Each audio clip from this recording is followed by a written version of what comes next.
Where the light of the universe shines brightly, Vishnu stands amidst the endless space, his gaze far-reaching as though contemplating the fate of the universe.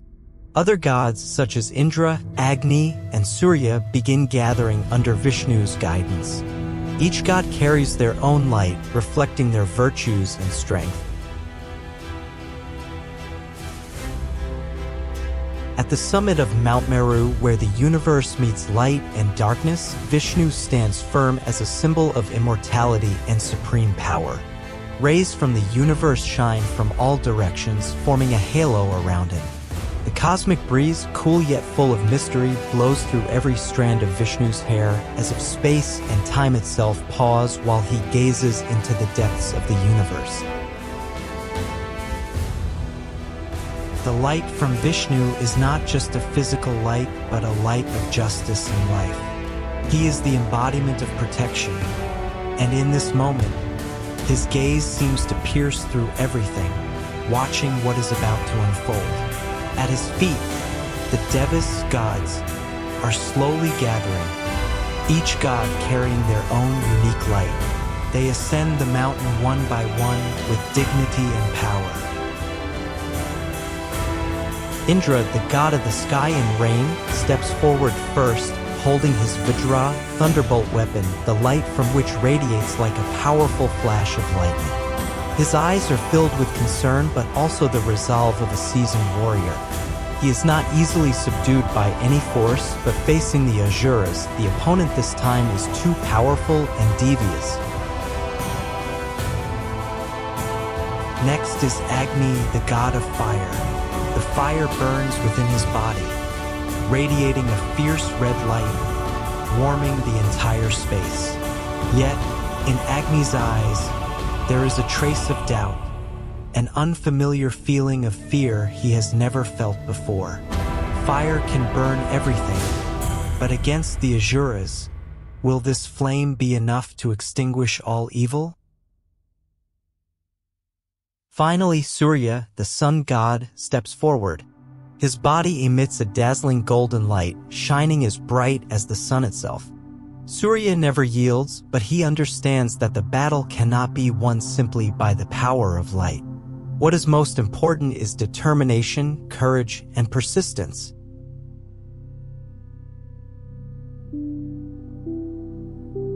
Looking around, Vishnu cannot help but feel a sense of unease. The war between the Devas and Asuras has lasted for centuries, not just a battle of physical strength but also a clash between good and evil, light and darkness. The Asuras, with their insatiable greed and thirst for power, never cease. This time, they do not just want to win a battle, they want to seize the entire universe, and if they succeed, darkness will flood and destroy everything.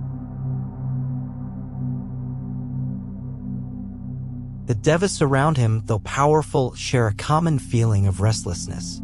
They understand that in this battle, everything can change in the blink of an eye. A silent sense of fear spreads among them, though they do not show it outwardly. They know the power of the Asuras has been growing, and this time, Ravana's intricate plans, along with his mighty warriors, will be a formidable challenge. Vishnu, looking at the gods, his voice grave and serious, this battle is not only a declaration of our power, but also a struggle to maintain the balance of the universe.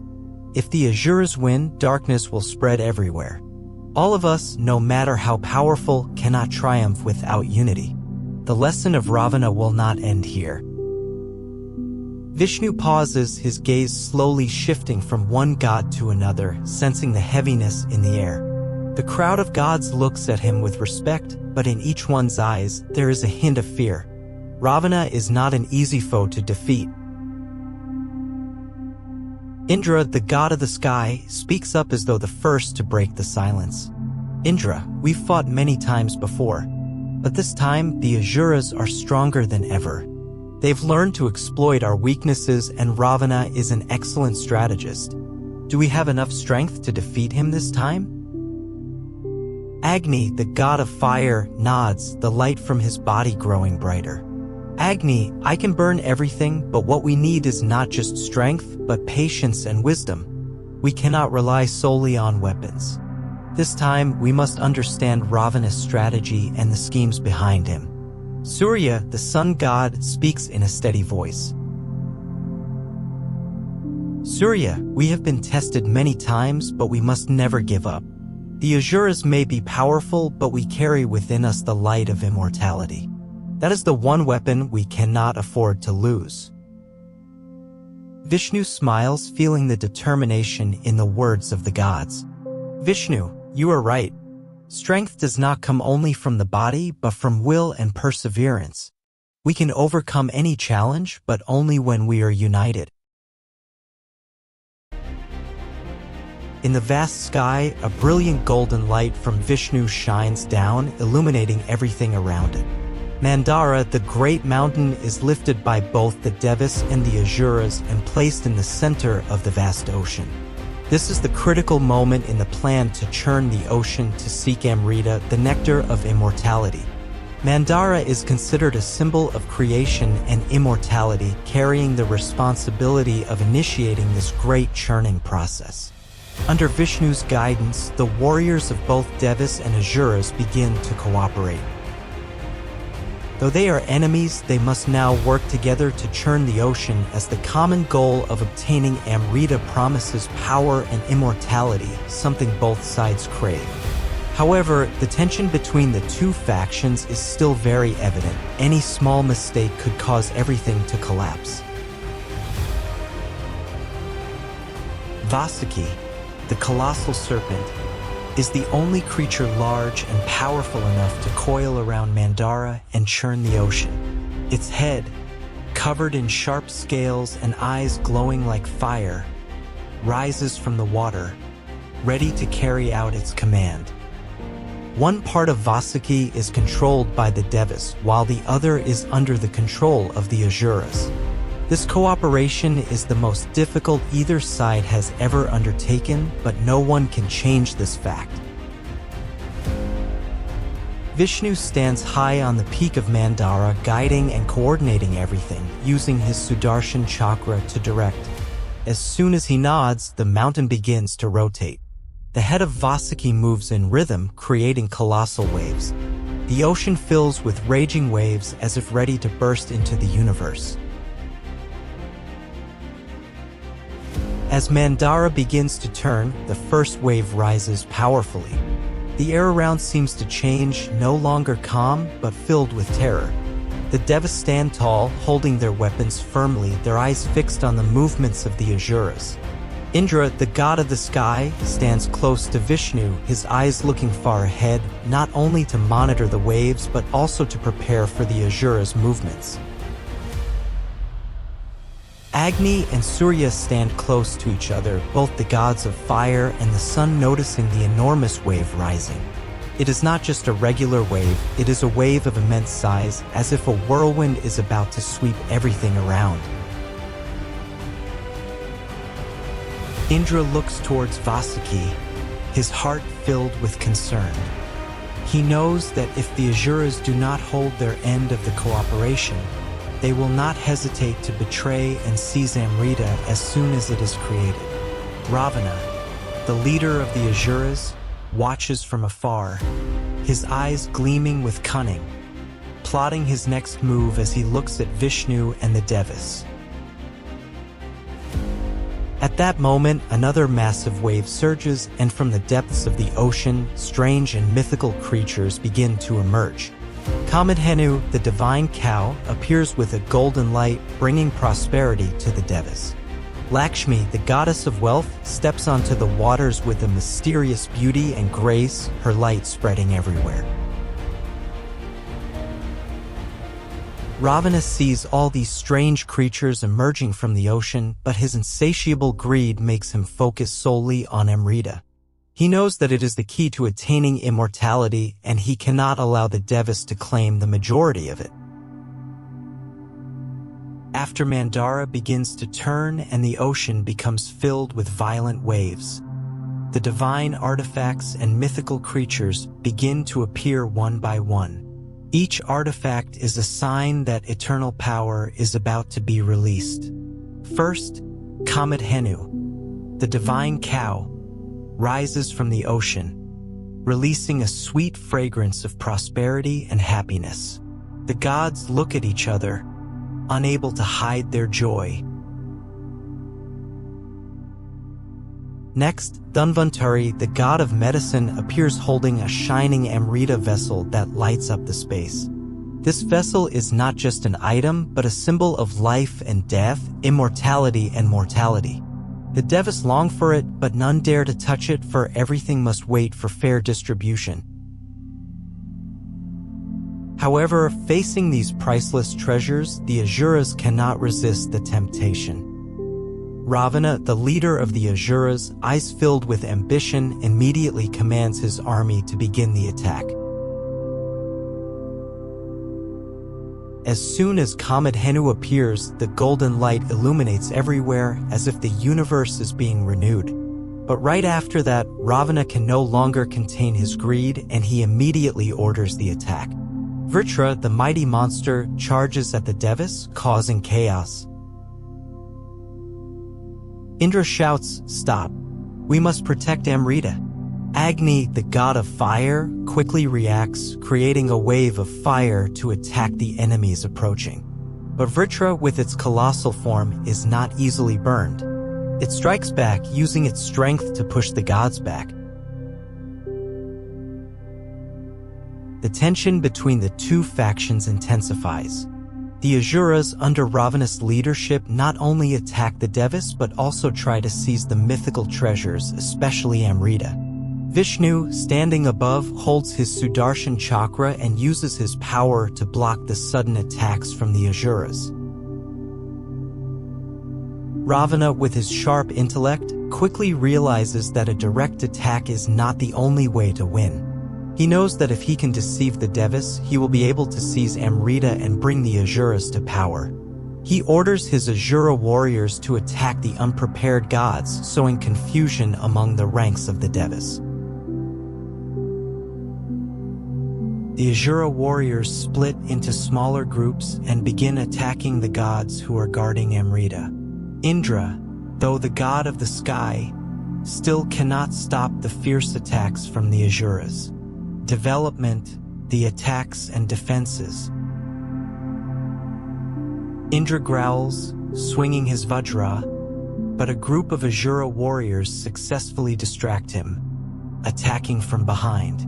Agni has to use all his power to create columns of fire to block the attack, but the Asura warriors use water from the ocean to extinguish the flames. At the same time, Vishnu and Shiva continue to observe from above, controlling the situation. Shiva says nothing, but the light from his trident flickers, emitting powerful energy to protect the divine treasures. The battle is tense and brutal. While the Devas try to maintain their positions, Ravana's cunning and strategies force the Devas to deal with tactics they did not expect. Vishnu, holding his Sudarshan chakra, draws a circle in the air, creating a protective wall. He decides not to attack directly, but to use strategy to prevent the Asuras from penetrating their defenses.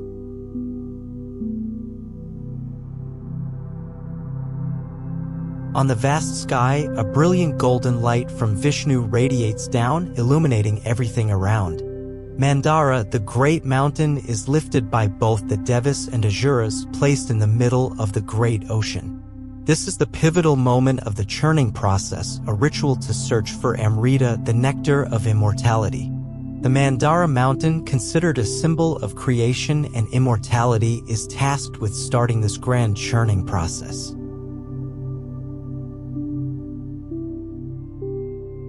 Under Vishnu's guidance, the Devas and Asuras begin their cooperation. Though they are enemies, they must work together for this shared goal. Both sides desire Amrita, for it promises power and immortality, things that both sides long for. However, the tension between the two factions is palpable, and any slight misstep could turn the tide of this delicate collaboration. The colossal serpent, Vasuki, is the only creature powerful enough to coil around Mandara and churn the ocean. The snake's head, covered in sharp scales and with burning eyes, rises above the water, prepared to follow its orders. One half of Vasuki is held by the Devas, while the other half remains under the control of the Asuras. This uneasy partnership is the most difficult task either faction has ever undertaken, but neither can afford to break the alliance now. Vishnu stands high atop Mandara, overseeing and coordinating everything, his Sudarshan chakra in hand, ready to direct the entire process. When he gives the signal, the mountain begins to turn. The massive coil of Vasuki begins to twist in rhythm, sending gigantic waves across the ocean. The sea itself roils with power as the churning begins. As Mandara begins to turn, the first wave rises high, not just an ordinary wave, but a monstrous surge, as if the ocean itself is awakening from an ancient slumber. The air becomes charged with anticipation, and the stillness of the surroundings is replaced with a palpable tension. The Devas, standing firm with weapons in hand, eyes locked on the task ahead, brace themselves for what is to come. Indra, the god of the heavens, stands next to Vishnu, his gaze scanning the horizon, filled with worry. He is not afraid of any physical battle, but knows that the Asuras will not hesitate to betray them the moment the Amrita appears. Indra is well aware that, this time, the battle is not just about strength, but about the strategies and deceptions that could turn the tide. Agni and Surya, gods of fire and the sun, stand side by side. Agni's body is enveloped in a blazing glow as bright as ever, while Surya radiates a brilliant golden light, illuminating everything around them. Yet even with their immense power, both feel a sense of unease. Agni knows that the flames of his fire cannot destroy the Asuras alone. And Surya, though the god of the sun, understands that sheer brilliance may not be enough to prevail over the impending storm. As the churning continues, Indra casts a concerned glance at Vasuki, aware of the dangerous power they are unleashing. The Asuras are not just working with them, they are waiting for the right moment to strike and take Amrita for themselves. The potential for betrayal looms large. At that moment, another giant wave surges from the ocean, and from the depths, strange and powerful beings begin to emerge. Kamadhenu, the divine cow, appears, exuding a fragrance of prosperity.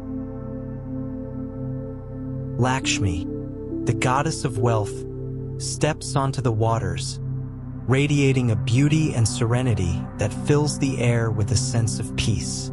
Dhanvantari, the god of medicine, appears with a vessel glowing with the light of Amrita, the immortal nectar. Ravana watches from afar, his eyes gleaming with greed.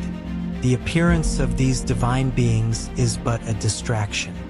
His mind is set only on Amrita, the key to immortality and ultimate power. He cannot allow the Devas to possess it, not when he and his Asuras have come so far. After the great churning begins, and the ocean is stirred, the divine artifacts and mythical creatures start emerging. Each item is a symbol of the immortality and power that is about to be revealed. First, Kamadhenu, the divine cow, rises from the ocean, its presence filling the air with a sweet aroma of abundance. Lakshmi, the goddess of wealth, follows, her radiance filling the skies with warmth and prosperity. Then Dhanvantari, the god of medicine, emerges with the Amrita in his hands, glowing with an intense and holy light. The Devas, witnessing this miracle, can hardly contain their joy. This is the moment they have waited for. Amrita is within reach, and their quest for immortality will soon be fulfilled. But as the Devas rejoice, the Asuras are not far behind. Greed pulses through them like fire, and they cannot hold themselves back any longer. Ravana, the leader of the Asuras, seizes the moment and orders his forces to attack. His voice booms with authority, a sound that reverberates through the waters. As Kamadhenu's peaceful form emerges, followed by the goddess Lakshmi, the Devas celebrate, knowing the end of their long journey is near. However, before they can fully relish in their triumph, Ravana gives the signal for his Asura army to strike. With a roar of fury, the Asuras charge at the Devas, attacking with overwhelming force. Indra is the first to react, his Vajra flashing as he defends against a barrage of attacks. He calls upon the storms, summoning thunder to push back the advancing Asuras. But their numbers are vast and the Asuras are fierce. Vritra, the monstrous serpent, lurches forward, a colossus of destruction, its fangs bared. It lunges at Indra, knocking him off balance and sending a shockwave through the battlefield. Agni, the god of fire, springs into action, unleashing torrents of flames to scorch the Asura army. But Vritra, with its thick, scaly hide, seems unaffected by the fire, pushing forward relentlessly. Shiva watches from a distance, his face unmoving. He knows that while Agni's fire is powerful, it will not be enough to end this battle quickly. His trident glows with divine energy as he prepares for what is to come. The battle is fierce, but Ravana's forces are relentless. They aim to claim Amrita at any cost, and they know that the Devas will not let it go without a fight.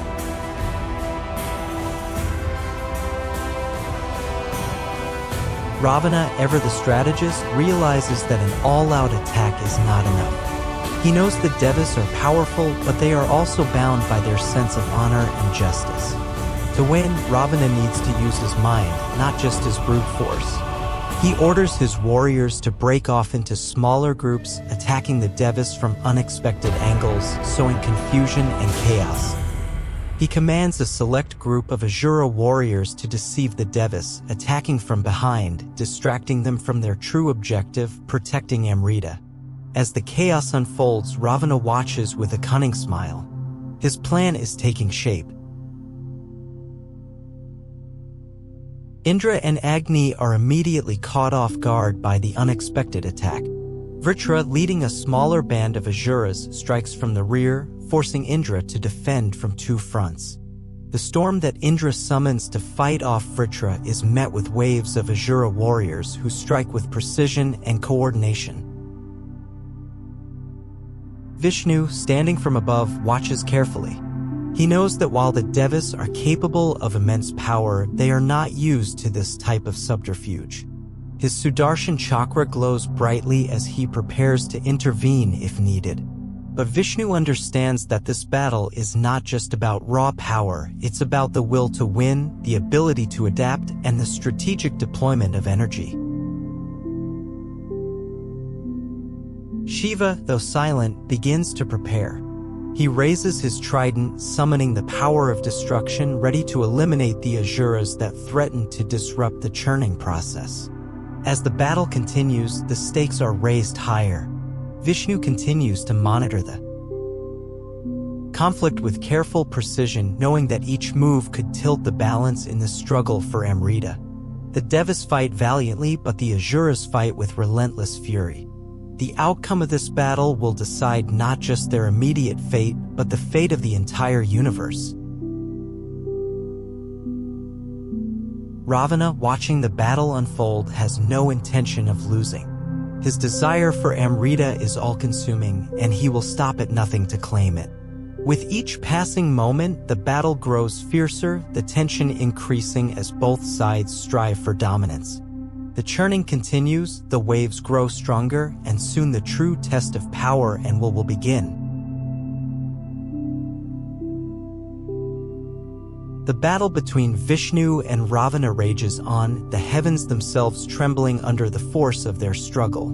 Vishnu, glowing with divine light, holds Sudarshan chakra, the disk of pure power, ready to strike. Ravana, the mighty king of the Asuras, wields his deadly trident, his eyes glowing with a fierce, unrelenting hunger for power. The two forces, one embodying cosmic order and the other chaos, clash in a battle that shakes the very fabric of the universe. Vishnu's chakra whirls through the air with blinding speed, and Ravana's trident cuts through the fabric of space with each strike. Their movements are lightning fast, their powers nearly equal, yet each blow sends shockwaves through the universe. Every strike, every block, sends ripples across the heavens, rattling the stars themselves. Vishnu's divine power is evident in his form, a radiant being standing tall amidst the chaos. His aura is calm yet immense, symbolizing the balance of life and death, the cosmos' endless cycle of creation and destruction. Ravana, by contrast, is a storm of raw power and ambition.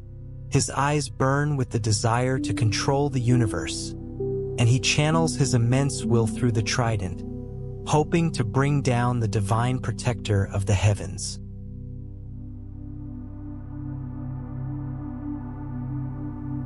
As the battle intensifies, Vishnu realizes that he must do more than just engage in direct combat. He cannot allow the Asuras to gain control of Mandara, the great mountain used for churning the ocean. The Devas are struggling to keep it steady, and Vishnu, knowing the immense danger, decides to step into the fray in a new way. With a great rumbling sound, Vishnu's form begins to shift. His body expands and thickens, his shape transforming into that of Kurm, the cosmic tortoise. Kurm, as a symbol of stability and endurance, immediately sinks into the ocean, supporting the Mandara with its massive shell. The great mountain, once on the verge of toppling, now rests firmly on the back of Kurm, ensuring that the churning continues and the Amrita can be drawn from the depths. Ravana, seeing the transformation, sneers, his confidence unwavering. He unleashes a flurry of attacks on Kurm, trying to break the divine creature's hold over the mountain. But Vishnu, even in his tortoise form, is as unyielding as the earth itself. With each strike of Ravana's trident, Vishnu's divine power absorbs the blows, never faltering, never giving in. The battle is now more than just a clash of weapons. It is a battle of wills. Ravana's desire for domination and immortality against Vishnu's calm assurance that balance must be maintained. The Devas, though under attack, continue their work of churning the ocean, their hearts filled with the hope of Amrita. As the battle between Vishnu and Ravana rages on, the universe itself seems to hold its breath. The Devas have struggled against the sheer power of the Asuras, and now they have reached their breaking point. Ravana, still hungry for victory, prepares to deliver the final blow to Vishnu. At this critical moment, Shiva, the god of destruction, the harbinger of endings, decides to intervene. Shiva is not just the god of destruction, but also of renewal, for without destruction, there can be no creation.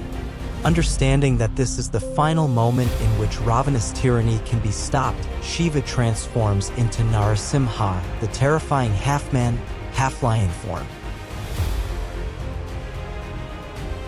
The transformation is violent, shaking the heavens with the force of it. Narasimha's eyes blaze with a fury that has not been seen since the beginning of time. His roar reverberates through the cosmos, a sound so powerful that it sends ripples through the fabric of space itself. With his powerful lion's claws and the might of his divine body, Shiva, in his form as Narasimha, charges into the battlefield. As Narasimha, Shiva's fury is unmatched. He charges at Ravana, and in the blink of an eye, the mighty king of the Asuras is forced to defend himself against this new, terrifying force. Ravana, despite his immense strength and strategic mind, cannot match the primal ferocity of Narasimha. The battle is swift, brutal, and relentless. Ravana strikes with his trident, but Narasimha's claws easily tear through his weapon. Shiva, in this form, is not bound by the rules of the universe, nor does he respect the boundaries of divine conflict. Every strike Narasimha lands leaves Ravana weakened, his body racked with the devastating power of Shiva's fury. Finally, Narasimha pounces, his claws gripping Ravana's body.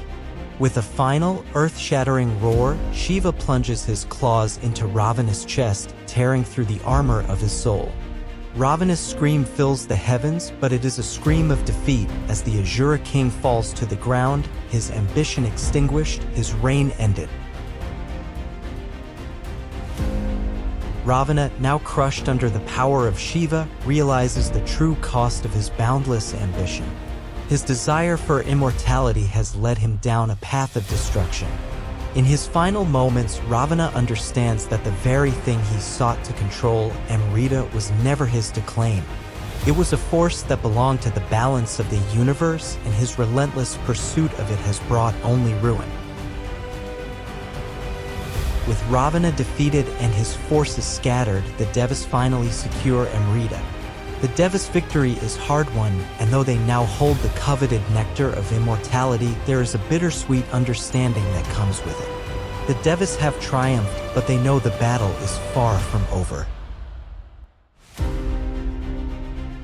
As Dhanvantari offers Amrita to the Devas, they drink from it, their bodies glowing with the divine power of immortality. They are now eternal, free from the cycle of birth and death. The power that Amrita grants is undeniable, but the Devas feel the weight of responsibility that comes with it. The universe must remain balanced, and they now must ensure that the Asuras, though weakened, are not allowed to rise again. Vishnu speaking to the gathered Devas. Today's victory does not mark the end of this battle. The existence of Asuras is an inherent part of this universe. It is our task to preserve the balance. The victory today is only temporary. The future depends on how we handle the consequences. As Vishnu speaks, the Devas understand that the power they have gained from Amrita is not an end in itself but a tool to maintain the eternal balance between creation and destruction.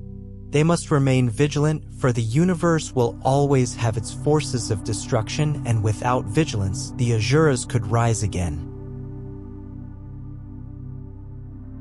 After the battle, Vishnu stands alone, gazing out into the vast expanse of the cosmos. His eyes are filled with wisdom, reflecting the eternal cycle of creation, destruction, and rebirth that governs the universe.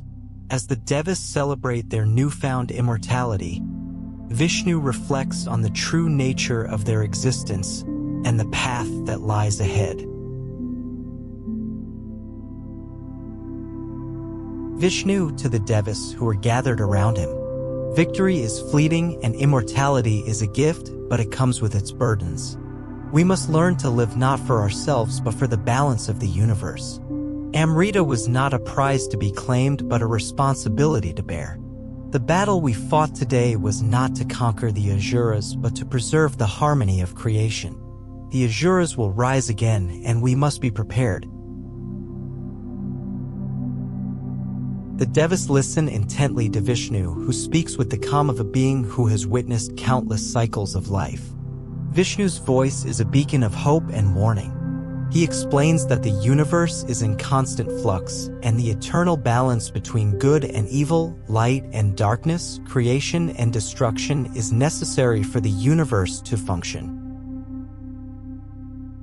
The Devas understand now that the pursuit of power for its own sake leads only to destruction. True power lies in wisdom, compassion, and understanding.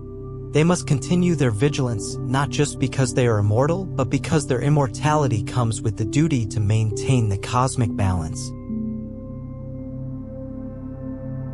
The Devas, now eternal and infused with the power of Amrita, stand united. They know that this victory is only temporary. The Asuras will rise again, and the Devas must be prepared to face them. But for now, They are at peace, having restored balance to the universe. Vishnu looks out into the stars, knowing that his work is far from over. The Devas will face many more trials, but he has faith that they will remain vigilant and true to their duty. The cycle of creation and destruction continues, and the Devas will always stand ready to protect the universe from the forces of chaos.